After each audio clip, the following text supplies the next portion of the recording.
사랑은 공감이에요. 할렐루야. 오늘 아침에는 시편 85편 고라자손의 시를 주께서 주시는 화평이라는 제목으로 묵상하려고 합니다. 전에도 말씀드렸지만 이 제목은 성경에 있지 않고 제가 붙인 것입니다. 이 시인은 포로 시대, 과거를 회상하고 귀한 이후의 어려운 시대, 현재를 호소하며 앞으로 다가올 구원의 시대, 미래를 기대하고 있습니다. 그의 간절한 소원은 주님께서 주실 화평을 누리는 것입니다.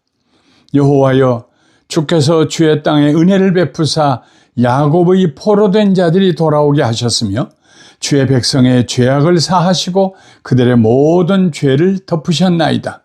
주의 모든 분노를 거두시며 주의 진노를 돌이키셨나이다. 1절부터 3절에 있는 말씀입니다. 사람들은 부동산을 자기 땅이라고 부릅니다. 그런데 시인은 주의 땅이라고 부릅니다.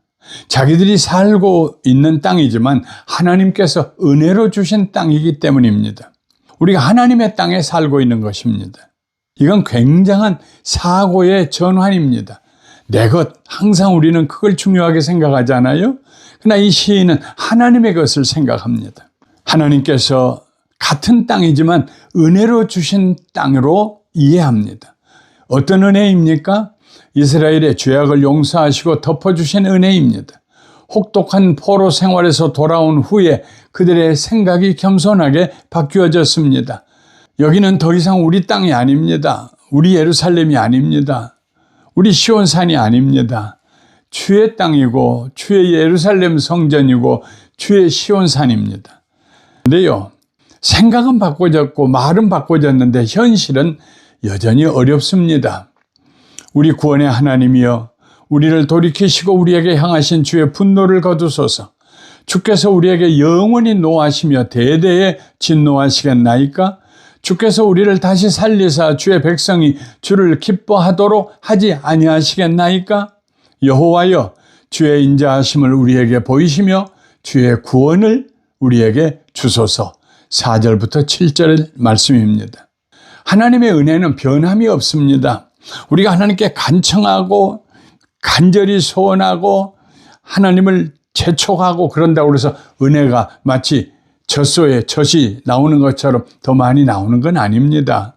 하나님의 은혜는 처음부터 온전한 은혜입니다. 다만 사람들이 변했을 뿐입니다. 포로 생활에서 돌아왔지만 현재는 아직도 하나님의 진노하심 아래 놓여 있습니다. 이스라엘의 역사는 끊임없이 하나님을 경록케 하는 역사였습니다. 아마도 포로에서 돌아오자마자 또다시 우상 숭배를 했을지도 모릅니다. 시인은 다시 한번 하나님의 은혜를 강구하고 있습니다. 무슨 은혜일까요? 무엇보다도 회개하고 하나님께 돌아갈 수 있는 구원과 용서의 은혜를 간청하고 있습니다. 주의 노를 그치시고 이스라엘을 회복시켜 주시라고 애원하고 있습니다. 하나님을 기쁘시게 해드릴 기회를 주시라고 간청합니다. 그렇게 하시는 것이 하나님의 본심 아니시냐고 확인시켜 드리기까지 합니다. 왜 그렇게 생각하느냐고 누가 묻는다면 시인은 이렇게 대답하겠죠. 나 때문이 아니라 오직 주의 인자하심 때문입니다. 내가 은혜를 받을 자격이 있어서가 아니라 하나님의 인자하신 성품 때문에 은혜가 우리에게 주어진다는 말입니다. 주의 인자하심이 영원하기 때문에 그의 구원도 영원할 것이라고 설명할 것입니다. 이제 시인은 미래를 바라보기 시작합니다. 구원의 소망은 오직 하나님에게만 있기 때문입니다. 내가 하나님 여호와께서 하실 말씀을 들으리니 무릇 그의 백성, 그의 성도들에게 화평을 말씀하실 것이라. 그들은 다시 어리석은 대로 돌아가지 말지로다. 진실로 그의 구원이 그를 경외하는 자에게 가까우니 영광이 우리 땅에 머무리이다. 8절부터 9절 말씀입니다. 시인은 암울한 현실 속에서 하나님의 음성을 듣기 위해 귀를 기울입니다. 그러나 하나님께서 반드시 그의 백성들에게 화평의 말씀을 들려주실 것이라고 믿었습니다.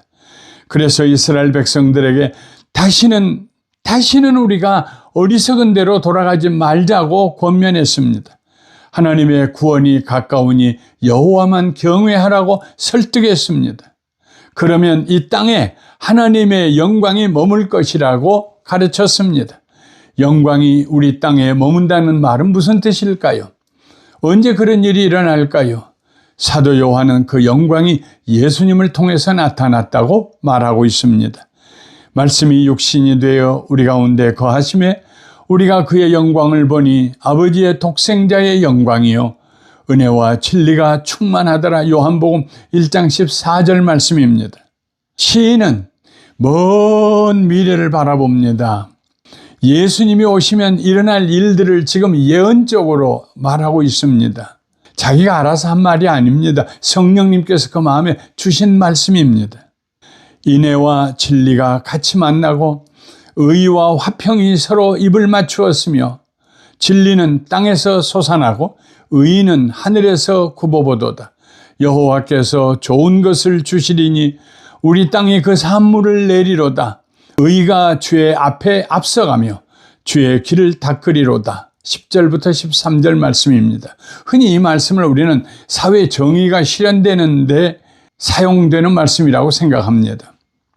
어느 면에서는 그런 것도 있겠지요. 하나님께서 이 사회를 정의롭게, 그래서 의와 화평이 서로 입을 맞춰 다툼이 사라지고 전쟁이 사라지고 그런 세상을 주실 것이라는 신앙의 고백일 수도 있겠죠. 그러나 영적으로 보면 이건 먼 미래에 일어날 일입니다. 예수님 말씀했습니다. 끝날이 다가오면 전쟁 소문이 점점 많아질 것이다. 20년, 30년보다 지금은 훨씬 더 전쟁 소문이 많습니다. 재난 소문도 많습니다. 오직 예수님이 오실 때 이 일들은 이루어질 것입니다. 이 구절에 나오는 인애, 진리, 의, 화평과 같은 중요한 예언들이 모두 예수 그리스도 안에서 성취될 것입니다. 이미 성취되었고요. 예수님의 십자가에 하나님의 끝없는 사랑, 곧 인애가 나타납니다. 진리로 이 세상에 오신 예수님께서 우리에게 하나님의 뜻을 깨닫게 해 주십니다. 예수님께서 우리의 죄를 대신하여 죽으심으로 그를 믿는 자들이 하나님 앞에서 의롭다 하심을 얻게 되었습니다.